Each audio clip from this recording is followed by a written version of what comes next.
Yo, what's good, y'all, man? We got War Hawk, major update, Marvel Phase 5, She-Hulk Episode 1. So, yeah, share the video, man. Hey, let's get it. Let's see what you're talking about, man. Let's get it.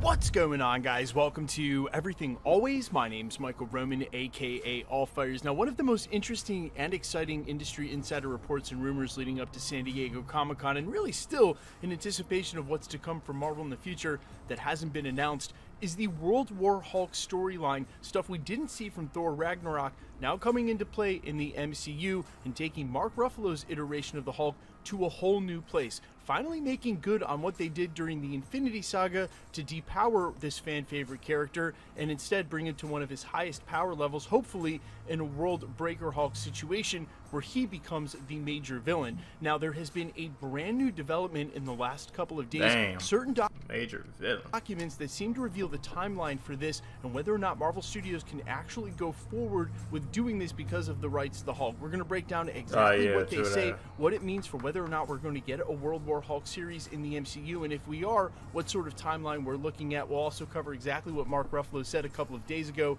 when asked point blank about the World War Hulk series on the red carpet for She-Hulk, and then talk about some of the key details that were included in some of the oldest rumors and reports about how She-Hulk might set all this up. We're breaking it down, the latest World War Hulk in the MCU, but first, if you could grab the subscribe button. We do daily Marvel content at the channel, and that's all we do. Everything from official Easter egg breakdowns, trailers, and reviews to the occasional industry insider report, or in the case of today's video, all three. So if that sort of thing's for you, hit the sub button, leave a comment down below. That will automatically enter you to win our ongoing PS5 giveaway. If you want, stick around to the end of the video. We'll get into all the giveaway stuff again there. Okay, so today's revelation actually comes to us in the same way that so many have recently via Reddit, where the user Video Era shared SEC filing documents from Yeah, Reddit got everything, man. No cap. Reddit got everything. If you want some shit on Reddit. It's gonna pop up, no cap. 2006 between Universal Studios and Marvel for The Incredible Hulk. This is what they said, quote, Universal Studios has agreed to distribute Marvel's The Incredible Hulk and sequels on essentially the same terms as those on which Paramount has agreed to distribute other films financed and produced under the film facility. And then this is where it gets super interesting. Distribution term, Paramount shall have the right to exercise its Paramount distribution rights with respect to each picture for an initial period of 15 years, commencing on the initial theatrical exhibition of such picture, the initial distribution term. This basically means that since The Incredible Hulk I'm about to say what? Okay, hold on. was released in distribution term. This basically means that since The Incredible Hulk was released in June of 2008, that 15-year period will be up next summer in June of 2023. Yeah, I heard about that. I heard about that shit on Twitter. Somebody said that shit on Twitter though. They said 2023, that's when it's gonna be up.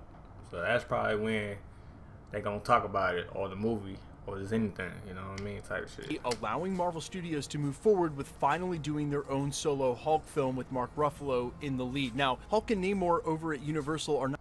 The Court of Owls is a myth. Not the only two Marvel characters who have suffered under the fact that their rights may revert if the studio doesn't continue to make films. One perfect example of this is Spider-Man under Sony. If Sony doesn't make a Spider-Man movie for X amount of time, Marvel Studios would get the rights back. And there was hope there for...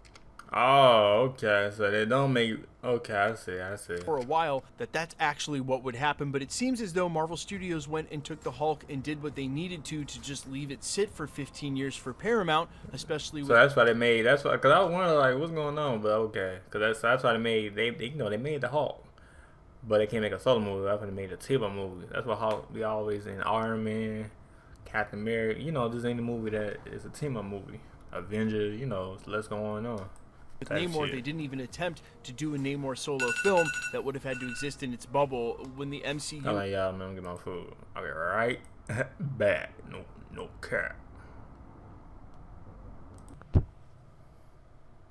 Yo, I'm back. Bonjour à toutes et à tous. Recrutement dans plus d'une trentaine de pays africains. Voilà, et voilà, vous êtes en Afrique, vous voulez appliquer, vous voulez avoir un job au Canada. Donc il y a un site que je vais vous donner rapidement. Vous allez aller sur le site et vous allez Nah, you niggas are racist, bro. That's racist, straight racist, bro. That you niggas are straight racist, bro. Now this guy trying to call this to my dad because he got fucking. Sorry, y'all. If y'all hear that, that was my stream. I put a stream on. So if y'all hear that, it's cool though. We gon' this live reaction. It's cool though, type of shit. But yeah, let's get it. It was already going as strong as it was, so they basically that would have had to exist in its bubble. Hey, shout out to Haycats though. When the MCU is already going as strong as it was. So they basically let it sit there for 15 years. And now if this is true about 2023, gives them perfect timing to be able to start pre-production, get it into filming, and release it in 2025, leading into Avengers Secret Wars. But here's where things get just a little weird, because there were several rumors and reports about this franchise, one of which is that it would be the next major crossover leading into an Avengers film. Well, now that Avengers film has been confirmed in Kang Dynasty and Secret Wars, but the other was that it might be a 4-part series on Disney Plus, which I think in my heart might have just been a contingency plan if this didn't all work out. I certainly think that World Breaker Hulk or World War Hulk, whatever they'll end up calling it, definitely calls for a silver screen release. Again, if these rumors are real, that gives this movie plenty of time to go into pre-production and come out in 2025 along the conclusion of the multiverse saga and leading into Secret Wars. Now, when you take all this and you sort of recontextualize Mark Ruffalo's quote the other day on the red carpet premiere for She-Hulk when he was asked point blank about the World War Hulk series that everybody's talking about, he basically said, "I'm ready to do it when they are." And if you take this again in context that they're just not ready yet, he wasn't denying it or giving a spoiler, just basically said he's ready, confirming he's willing to go down this road and become what was going to be one of the craziest villains we've seen in the MCU. And ultimately, that's where it leads us. Marvel Studios finally getting to do right by the Hulk, a thing of major contention during the Infinity Saga. And I mean, they did though, but then it went to the smart Hulk, to the talk Hulk. You know what I mean? That he can talk and shit. You know what I'm saying? Y'all see it in She-Hulk, and the other movie came out way back, but yeah. I think they've even started to poke a little fun at that themselves, knowing that Smart Hulk was not exactly what everybody wanted. Yeah, a lot of people talking about it, especially in She-Hulk. They like, we got this Hulk? Even though I don't give a fuck, my person, I don't give a fuck. You know, I fuck with I fuck with any Hulk, but a lot of people is like disagreeing, you know, which I understand, because a lot of people used to the, you know what I mean, the Tron motherfucker, not the smart motherfucker, but yeah. He was not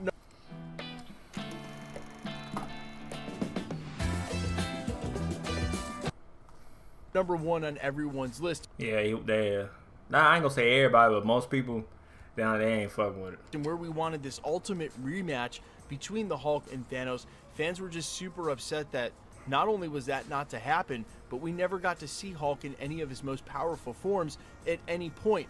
Alas, that wasn't the end of his story, and when the Russos talk about it in retrospect, you kind of get a different reverence for where they were at. They saw Hulk as just one of these impossibly powerful characters that, if he wasn't severely depowered, would sort of stand in way of the narrative and the rest of the characters getting their due, and in that, basically depowered the Hulk to make space for other characters and as a plot device. But now they have a chance to undo that, and so my final thought with all of this, though, is that when Marvel Studios has the foresight to bring Hulk to one of these highest power set levels and ultimately give us a crossover film like World War Hulk, where ultimately it would be him versus the Avengers and whom else ever is there, the Illuminati at that point, and we'll talk about that more in theory videos, is that they then don't end the character storyline there in a confrontation with the Avengers where it's if or when they or them, because if they give us a powerful Hulk, I want to see him in context of a huge superhero battle like Secret Wars. Basically what I'm saying is, if they finally do right by the Hulk, I don't want them to take any pieces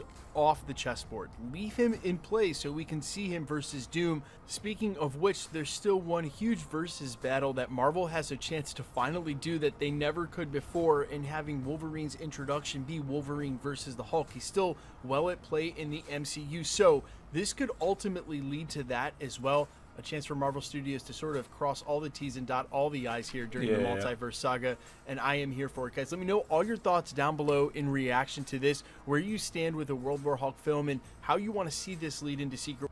Yeah, now I want to see the Hulk go crazy. I mean, that's what we used to. No cap since day one. Wars. Do you agree with me? You want him to be kept around? He may face off against the Illuminati in the Avengers, but I hope it's not to the death. Like, keep him in the MCU so we can see him in Secret Wars. I am all ears in the comments. I will see you guys tonight. We are doing a watch party for She-Hulk, so if you're staying up to watch it at home. Yeah, She-Hulk gonna be fired up, man. Yep, not 250, 150 if Eastern, 250. Come by and see us. We go live about an hour before it starts, so 2 a.m. East Coast time, 11 Pacific. We have an hour of discussion. I watch here as you watch at home, and then we have after discussion, and then I stay up all night and do the Easter egg video every week. Let's get into the giveaway stuff before I let you go. We're still giving away PlayStation. Yeah, it's gonna be fun. It's gonna be fired up. I can't wait for She-Hulk. She-Hulk gonna be lit. You know what I mean? But hey, leave a like, man. It's my channel, y'all, man. I got my food. I know it probably, to me, it probably, you know, I ain't gonna lie, it took a minute. I got my food. Took the dog out, man. But for y'all, it probably took 1 second. You know what I mean? Yeah, hey, the edits. Okay, go crazy. No cap. No cap. Anyway, hey, let me know what kind of below. And yeah, alright. Peace.